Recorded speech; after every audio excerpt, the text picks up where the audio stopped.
उसको हम लोग गैस के फॉर्म में कन्वर्ट करें, गैस के फॉर्म में कन्वर्ट करें और इसके अंदर फिल करें।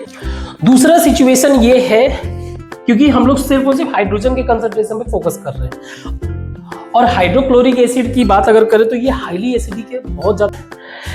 हे बच्चा, गुड मॉर्निंग। आज हम लोग डिस्कस करेंगे हाउ स्ट्रॉन्ग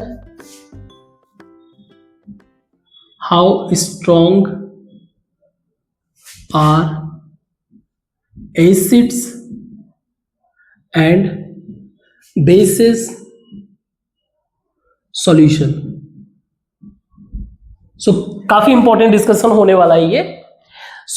अब तक जो डिस्कशन हुआ उसके पॉइंट ऑफ व्यू से किसी भी सॉल्यूशन को हम ये चेक कर सकते हैं लिटमस टेस्ट पेपर और भी जो भी मेथड से आप ये चेक कर सकते हो कि ये पर्टिकुलर सॉल्यूशन जो एसिड है और ये पर्टिकुलर सॉल्यूशन बेस है। बट अभी भी हम लोग ये नहीं बता सकते कि उसमें जो है अगर वो एसिड है तो वो कितना ज्यादा एसिड है या फिर कितना कम एसिड है, और अगर वो सॉल्यूशन बेस है तो कितना ज्यादा बेस है या फिर कितना कम बेस है। तो ये चीज नहीं बता सकते थे।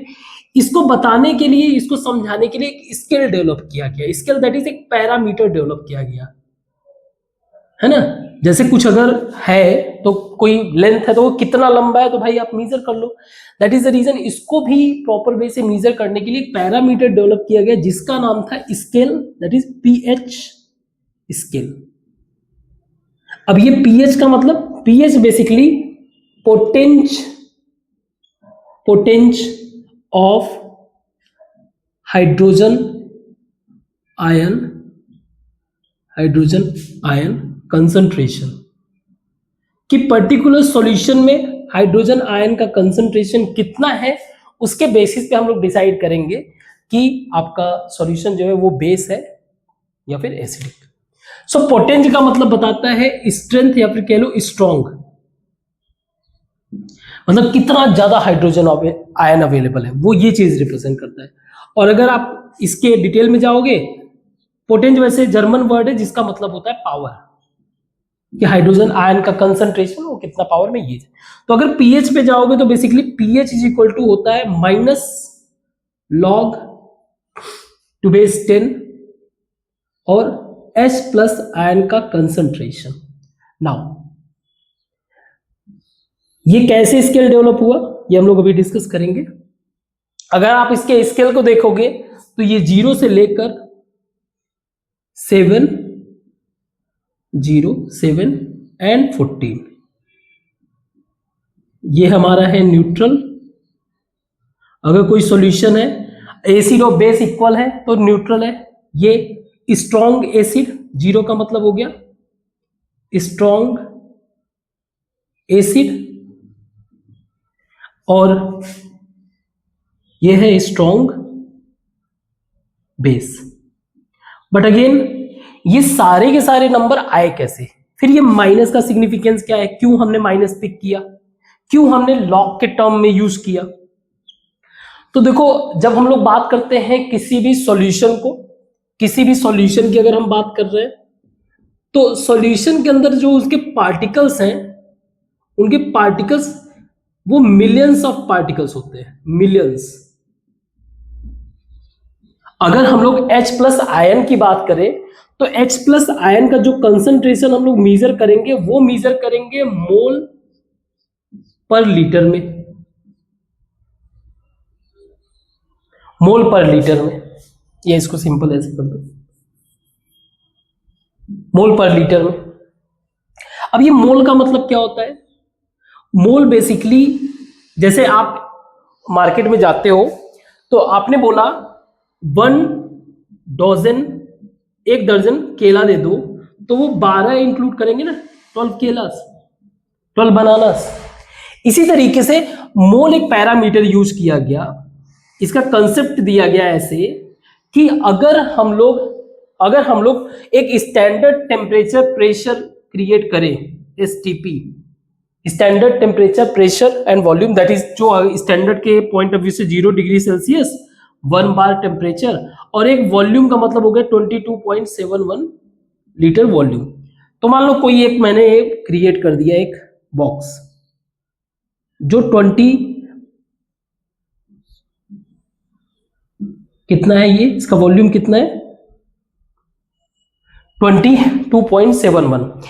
इस सिचुएशन पे किसी भी एलिमेंट का, किसी भी मॉलिक्यूल का, मॉलिक्यूल हो, एलिमेंट हो, कुछ भी हो, उसको हम लोग गैस के फॉर्म में कन्वर्ट करें, गैस के फॉर्म में कन्वर्ट करें और इसके अंदर फिल करें, तो टोटल इसके अंदर जो इसके एटम्स काउंट मैं करूंगा, एक दो करके काउंट करूंगा, तो वो मुझे मिलेगा 6.022 इंटू 10 पावर 23 एटम्स।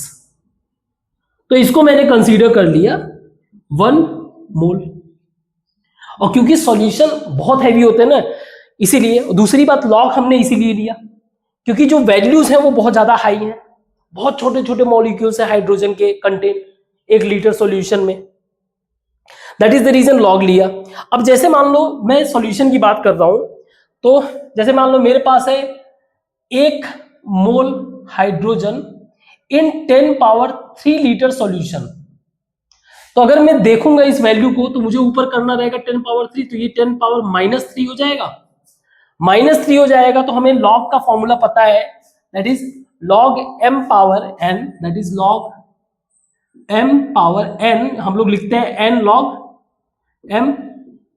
तो n अगर माइनस में है तो पहले से ये माइनस मल्टीप्लाई करके उसको एक प्लस वैल्यू दे देगा, और यही प्लस वैल्यू, जैसे मान लो अगर मान लो 10 पावर 7 है, सपोज log 2 बेस 10 पावर -3, यानी कि 1 मोल hydrogen concentration in 10 power 3 litre solution के अंदर, यानी 1000 लीटर सॉल्यूशन में 1 हाइड्रोजन कंटेंट है, 1 मोल है उसका।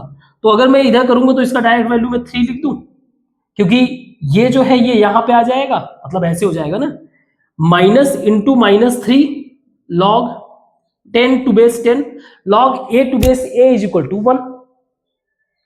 इसको हटा दो, ये हो गया 3। तो यही ऐसे नंबर्स रिप्रेजेंट कर रहा है 0 1 2 3 इस तरीके का। एक मिनट मैं इसे मिटा दूं। तो हमारा जो वैल्यू है, पहला तो हमें ये क्लियर हो गया पीएच में लॉग वैल्यू क्यों है, क्योंकि सॉल्यूशन बहुत हैवी मॉलिक्यूल्स इंक्लूड करता है। माइनस क्यों है, क्योंकि जो लीटर का वैल्यू रहता है वो हाई पावर में जाने के बाद वो ऊपर हो जाता है, ये चीज हो गया। अब ये 7 और 14 कहां से आया, 7 एंड 14 कैसे आया, तो सी सो हाउ 0 एंड 7 और 14 ये कैसे आया, इसको समझते हैं। बहुत सारी बातों में हम लोग रेफरेंस यूज करते हैं एज ए प्योर वाटर, जैसे आप लोगों ने ऑब्जर्व किया होगा डेंसिटी वगैरह को कैलकुलेट करने, ऐसे बहुत सारी चीजों में प्योर वाटर को एज ए रेफरेंस यूज किया जाता है।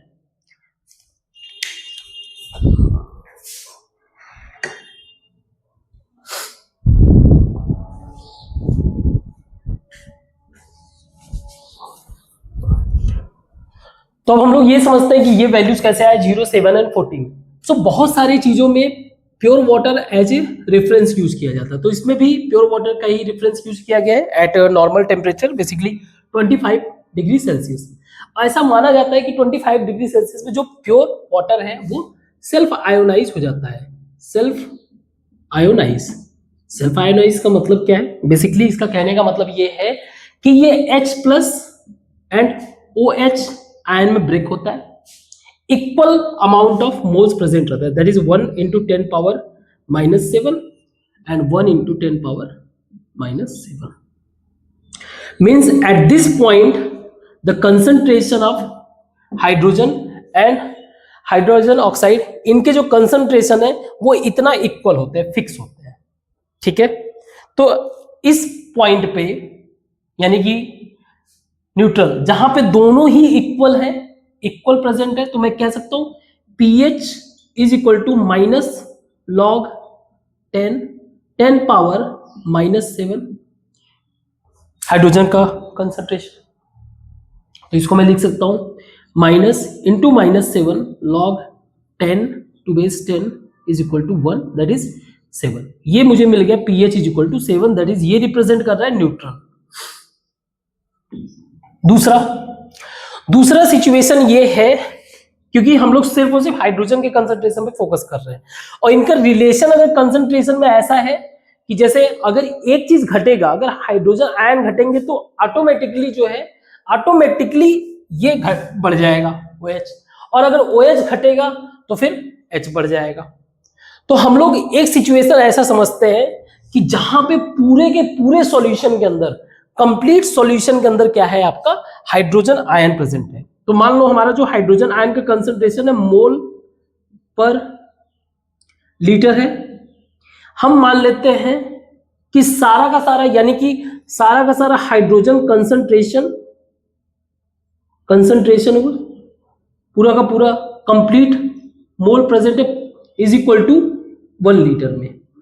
1 लीटर में 1 मोल, ये सबसे हाईएस्ट होगा। सबसे हाईएस्ट यही होगा ना, जब पूरे के पूरे इक्वल अमाउंट में जो है, जितना लीटर अवेलेबल है उतने में ही मोल प्रेजेंट है हाइड्रोजन कंसंट्रेशन का। तो अगर इस पे देखेंगे तो यहां पे आएगा आपका pH is equal to minus log base 10 into 1, और लॉग 1 का वैल्यू होता है 0, तो pH आपका आ गया 0। यानी कि at pH is equal to 0 strong acid, यानी हाईएस्ट कंसंट्रेशन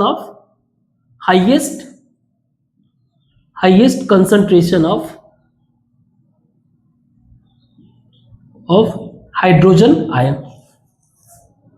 ऐसे ही जब इनके रिलेशन की बात करें, हाइड्रोजन आयन या फिर हाइड्रोजन ऑक्साइड आयन, तो ये इस तरीके से रिलेटेड है कि अगर एक बढ़ेगा तो दूसरा घटेगा, और ये तभी पॉसिबल है जब दोनों मल्टीप्लीकेशन में हो। अगर मैं इसका एक कंसंट्रेशन मान लूं, जैसे अगर मान लो 5 इंटू 2 इज इक्वल टू 10 है, मुझे हर एक सिचुएशन में 10 लाना है, तो मैं मान लो मेरा 5 घट रहा है, 2 पहुंच गया, तो ऑटोमेटिकली ये 5 हो जाएगा दूसरा वाला, तभी तो 10 मिलेगा। 2 into 5 into is equal to 10 हो जाएगा। तो हाईएस्ट कब हो सकता है, जब सारा का सारा H प्लस आयन घट जाए, तो बचेगा क्या, सारा का सारा OH ion, means H plus ion हमारा कम होके पूरी तरीके से OH आयन में हो गया, तो ये 1 इंटू 10 पावर 7 ये हो जाएगा -14 कंप्लीट, क्योंकि अल्टीमेटली तुमको मल्टीप्लीकेशन में इतना ही मिलेगा। तो ये वो जगह है जहां पे आपका H प्लस आयन पूरी तरीके से मान लो निगलेक्ट हो गया, ना के बराबर है, तो उस सिचुएशन में OH आयन बाय डिफॉल्ट। तो अगर मैं 10 पावर -14 को देखूं तो pH is equal to minus log 10 power -14, तो ये हो जाएगा 14। ये बात रिप्रेजेंट करता है जहां पे हाइड्रोजन कंसंट्रेशन ना के बराबर है, तो ये फिर स्ट्रॉन्ग बेस होगा जहां पे OH कंसंट्रेशन ही भरा पड़ा है। ठीक है, तो ये हमारा pH स्केल। तो मुझे स्केल तो मिल गया, स्केल मिल गया पैरामीटर को मेजर करने के लिए। अब मुद्दा ये था कि फिर इसको कैसे, कहां पे इसको यूज करेंगे, कैसे यूज करेंगे। तो इसको यूज के लिए हमने बनाया एक universal indicator. Rather than separately चीजों को फिगर आउट करने के बजाय हमने बनाया एक यूनिवर्सल इंडिकेटर। जैसे लिटमस पेपर था ना, तो इसमें दो तरीके का बनाया। एक तो सॉल्यूशन बनाया, दूसरा हमने बनाया पेपर। और इसको मेजर, क्योंकि ये जब भी हम लोग फिगर आउट करते थे तो ये मेजर करने के बाद कलर में ही रिप्रेजेंट करता था, तो हमने इसको भी रिप्रेजेंट किया कलर में। तो हमें एक बात तो समझ में आ जाता था ना कि ये एसिड है, ये बहुत ज्यादा एसिड है, हमें बाई नेचर हमें पता ही रहता था। तो हमने जो स्केल को कन्वर्ट कर दिया कलर में। स्केल को, जो हमने स्केल बनाया उसको हमने कन्वर्ट कर दिया कलर में। दैट इज जो हमारा न्यूट्रल था 7, यहां पे आपको मिलेगा ग्रीन कलर।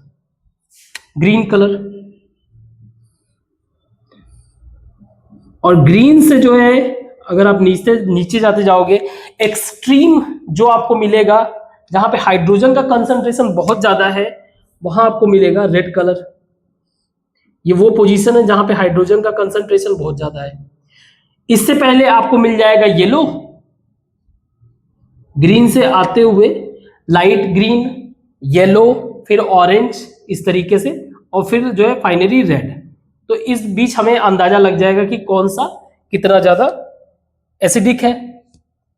इसी तरह से दूसरे साइड में डार्क ब्लू हमें यह बताता है कि स्ट्रॉन्ग बेसिक सॉल्यूशन है, दैट इज 14।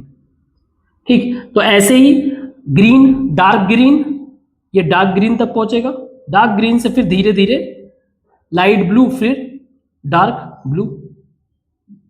इस तरीके से हम लोगों ने एक जो है क्या कर दिया, यूनिवर्सल इंडिकेटर बिल्ड किया, जिसके हेल्प से हम किसी भी सॉल्यूशन को चेक करेंगे, उसका जो भी कलर चेंज होगा इससे कंपेयर कर लेंगे। इससे कंपेयर के बाद हम ये बता देंगे कि आपका जो सॉल्यूशन है वो एसिडिक है कि बेसिक्स है। तो इसके बेसिस पे हम लोग एक्टिविटी करते हैं। एक्टिविटी में बेसिक चीज जो हमारे लाइफ के नॉर्मल पार्ट है, उन सब चीजों का हम लोग जो है क्या करेंगे, चेक करेंगे कि वो एसिडिक नेचर के है कि बेसिक। जैसे एक सबसे एग्जांपल है सलाइवा, जो हमारा थूक वगैरह होता है सलाइवा। तो सलाइवा को आप चेक करोगे बिना खाना खाने से पहले, खाना खाने से पहले चेक करोगे तो उसका ग्रीन के आसपास मिलेगा, ग्रीन के आसपास मिलेगा। तो इससे ये पता चल गया ना कि हमारा सलाइवा जो है थोड़ा सा एसिड और एसिडिक, हल्का सा एसिडिक और न्यूट्रल के बीच में देखने को मिलता है। इसी तरीके से सलाइवा आफ्टर मील, जैसे ही खाने के बाद आप चेक करोगे तो येलो ग्रीन में मिलेगा। आफ्टर मील अगर आप देखोगे तो येलोइश ग्रीन मीन्स थोड़ा सा ज्यादा एसिडिक हो गया खाना खाने के बाद। और बात भी सही है, जब आप खाना खाते हो तो खाना को पचाने के लिए HCl वगैरह बिल्ड होता है, दैट इज द रीजन। इसके अलावा आप जो है लेमन जूस को चेक करोगे, लेमन जूस को अगर चेक करोगे तो आपको रेड देखने को मिलेगा। रेड का मतलब हो गया उसका कलर, पेपर में चेक करो, पेपर को डिप करो, डिप करके निकाल के देखो, पेपर आपका रेड दिखेगा। इसका मतलब पूरी तरीके से वो एसिडिक है, हाइड्रोजन कंसंट्रेशन बहुत ज्यादा है। इसके अलावा आप जो है एरेटेड ड्रिंक का मतलब जैसे बहुत सारे ऐसे ड्रिंक होते हैं ना जिसके अंदर कार्बन डाइऑक्साइड जो है प्रेशराइज करके भरा जाता है ताकि वो फिश वगैरह डेवलप करे। तो एरेटेड ड्रिंक, क्योंकि कार्बन डाइऑक्साइड बाय डिफॉल्ट ये नेचुरल जो है एसिडिक होता है, तो ये भी आपको किधर मिलेगा, ऑरेंज वाले साइड में, ऑरेंज वाले साइड में, ये आपका रेड हो गया।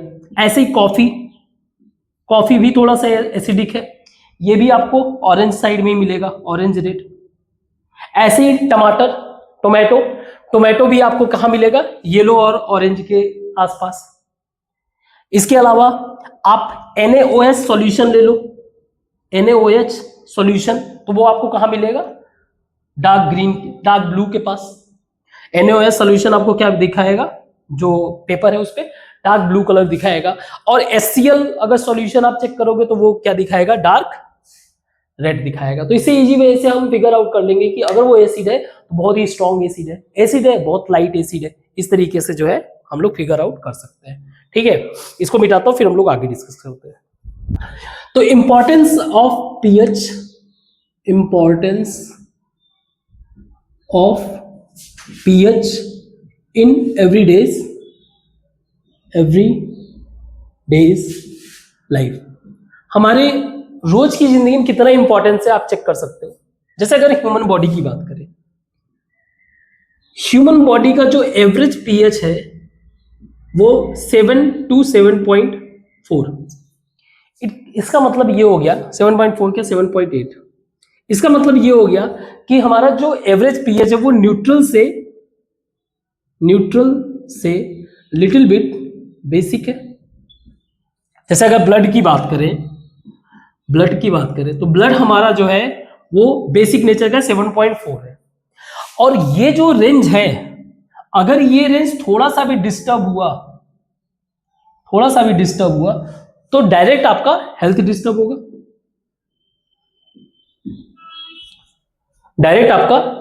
डिस्टर्ब होगा, जैसे ह्यूमन बॉडी में ही अगर बात करें, जैसे हमारा डाइजेस्टिव सिस्टम है,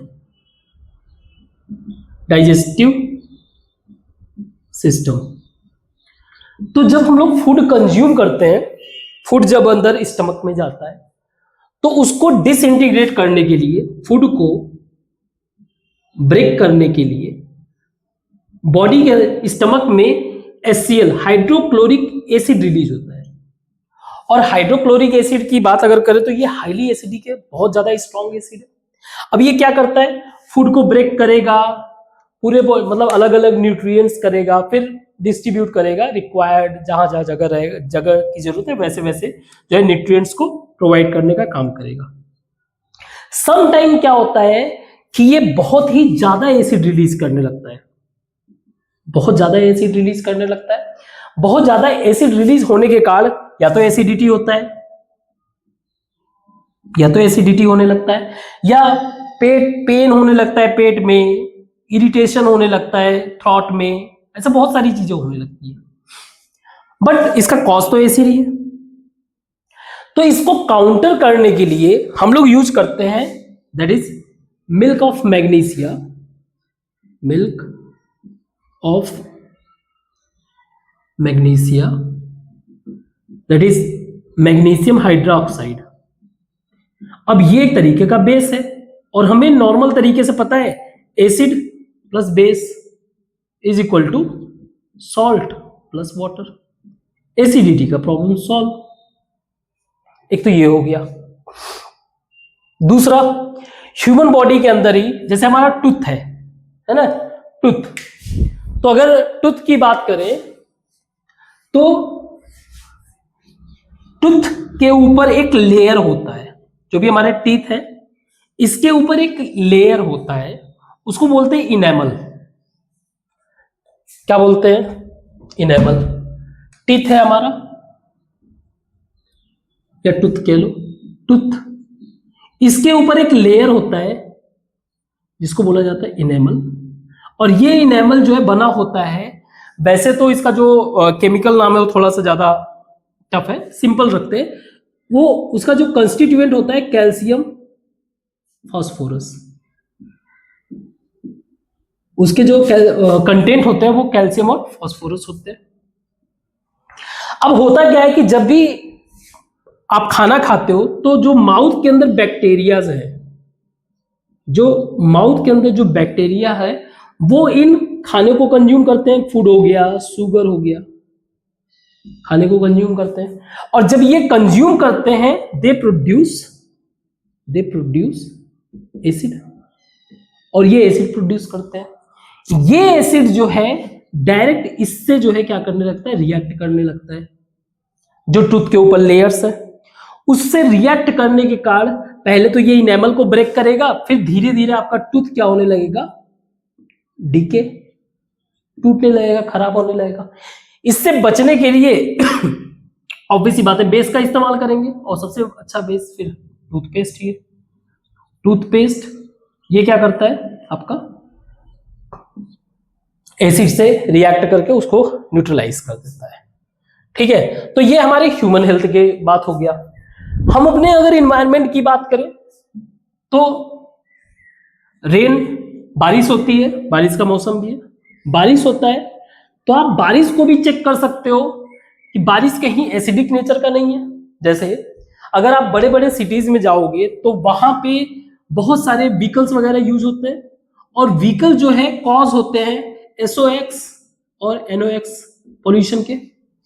ये जो है इन्वायरमेंट एटमॉस्फेयर में मर्ज होके जब रेन कॉज करते हैं, इनके कारण जब रेन होता है, अब उस अगर रेन को आप चेक करोगे, उस रेन को आप चेक करोगे तो उसका अगर उसका pH स्केल, pH वैल्यू जो है वो समवेयर अराउंड लेस देन 5.6 अगर मिल रहा है, मींस ये रेन आपका क्या होगा, फिर एसिडिक रेन, या कह लो एसिड रेन, इसी को बोला जाता है एसिड रेन।